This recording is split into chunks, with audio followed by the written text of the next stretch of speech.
Roar! Ew.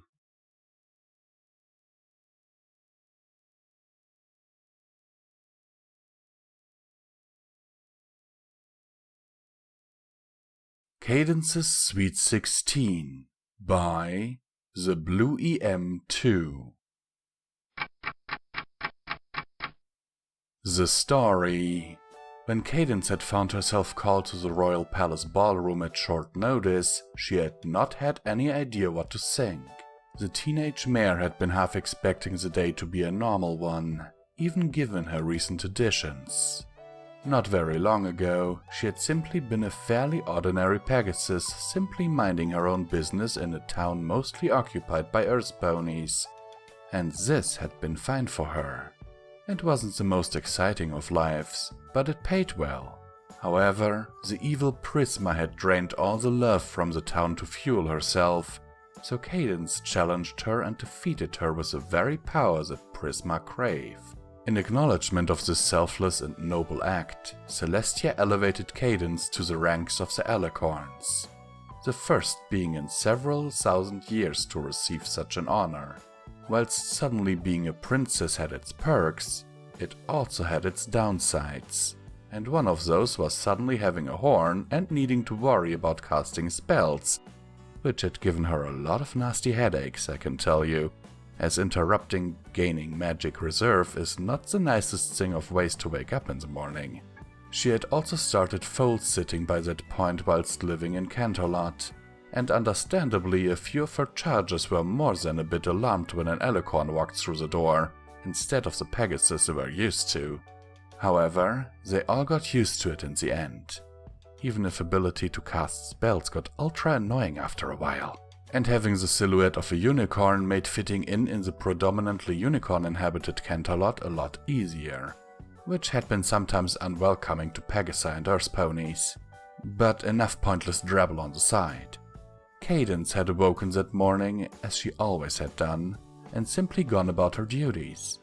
Just because she had gained the title Princess didn't mean she was prepared to throw away the very things she enjoyed doing the most.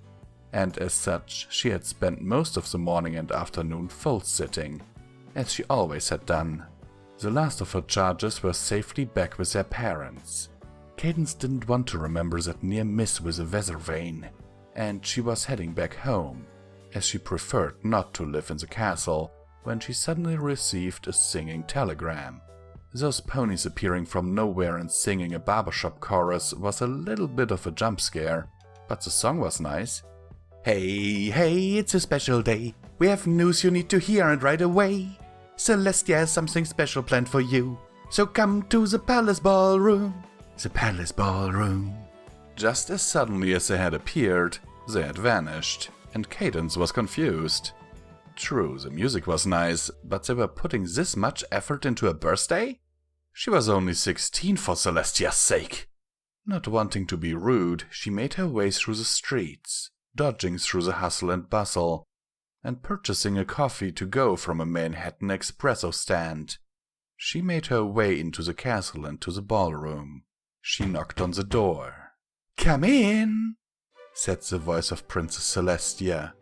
Cadance pushed the door open and stepped inside, to be barraged by masses of streamers and loud music. "Surprise!"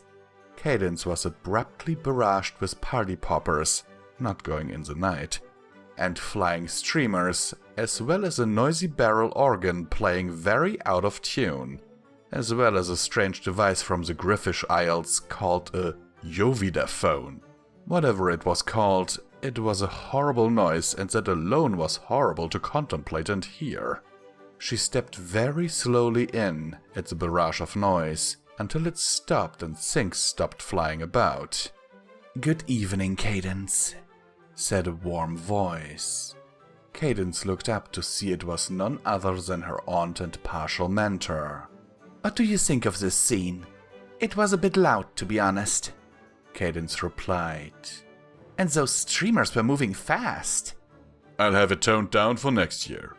"Sorry if we perhaps went a bit overboard," Celestia said. But seeing as today is your 16th birthday, I felt that it was only appropriate that we mark it in a very special way, and with you in attendance. Please do partake of the festivities all around, and may I be the first to wish you a happy birthday.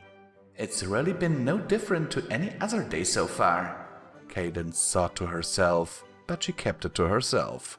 Thank you, Aunt Celestia, she replied, and she headed into the center, where a keg had been assembled.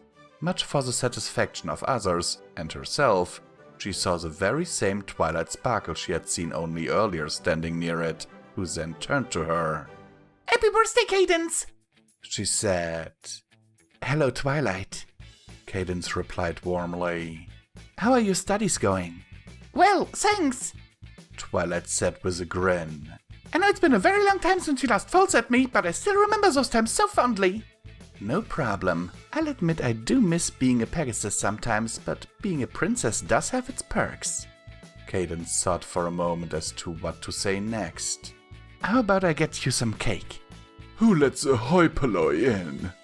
Asked Blue Blood, looking as officious and pompous as ever. Don't you know this occasion is for royalty and nobility only? This is an important occasion, not a 6-year-old birthday party. Twilight rolled her eyes. Ignore him, he's like this all the time. Cadance said nothing, but her eyes held a mischievous glint. She cut some cake for Twilight and herself, and then a third piece. After moving the plates around, she proceeded towards Blue Blood, and then tripped, causing a slice of cake to slam into Blue Blood. My jacket! Oh, the indignity! Never insult Twilight again, you understand? Cadance asked, her voice fiery and her eyes equally so.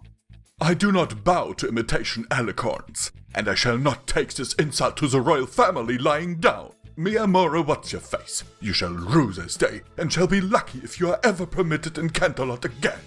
Blue Blood sped off, presumably to make a formal complaint. Twilight and Cadance, on the other hand, engaged in more conversation, stopping only to laugh at the sight of Blue Blood being thrown out of the party. Literally. Minutes after that, Celestia came over to Cadance. Sorry about him, she said, looking downwards, not out of rudeness, but due to the height difference between them. I have left something for you backstage. Consider it an official gift from me. May I go take a look? Cadance asked. You are my equal as a princess, so yes, you may. There's no need to ask. Cadance trotted away as Celestia promptly distracted Twilight. How the older mare managed to run everything, raise and lower the moon, prepare taxes, and engage in small talk, let alone sleep, continued to boggle Cadance's mind. She was often exhausted at the end of a given day. She hopped up the stairs and into the backstage area. No pony really knew what to call it, to be completely honest, and found a pair of attendants standing alongside something. Shining Armor was rather surprised to be called to the ballroom at this hour. He had been informed that a party was going on, but he had assumed he would be assigned to defensive duty, not become a guest at it. He pushed the door open and trotted to the front, where he once more saw Celestia, who had finished talking with Twilight. You called for me, ma'am?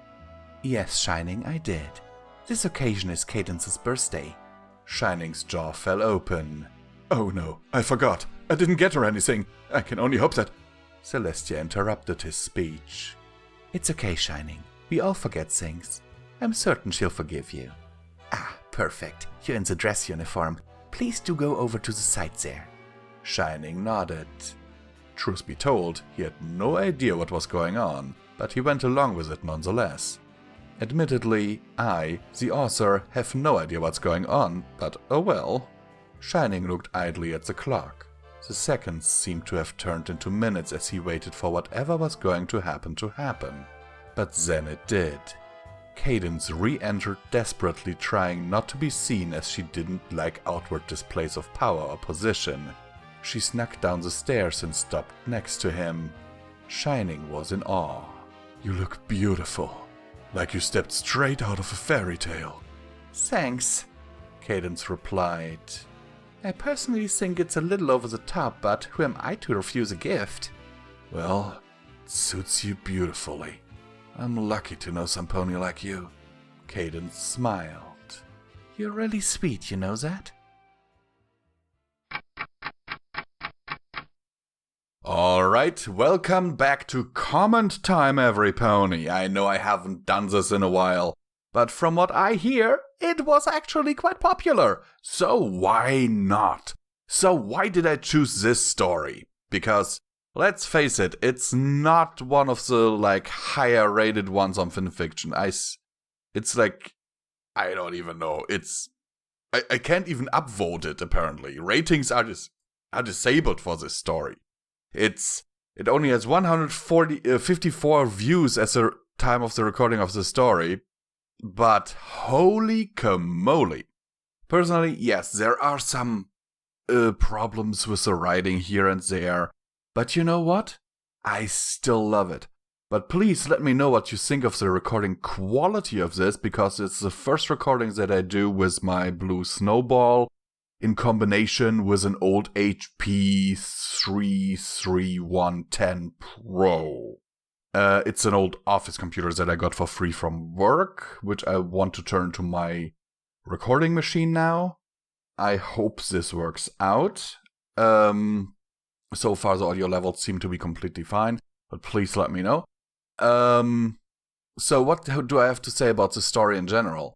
Well, it's just a little slice of life story, and I can completely see Celestia throwing a party like that. By the way, the author has just commented on my user page because I added this thing to my read later list. So here's a shout out to you, the blue EM2. Oh, he has a train. EM2 seems to be a train. Okay. It's just a little slice of life story, and I can totally see Celestia doing something like this. And of course, inviting Shining so that Cadance will have a date.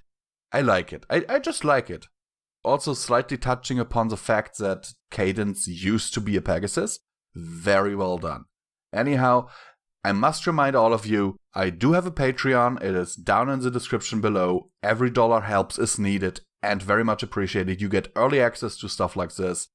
And, believe me, with everything going on, every donation is really very much appreciated. And I hope with my setup now finally in a state that I can work it, I can get back to more regular recording. And that is Visual Pony signing off.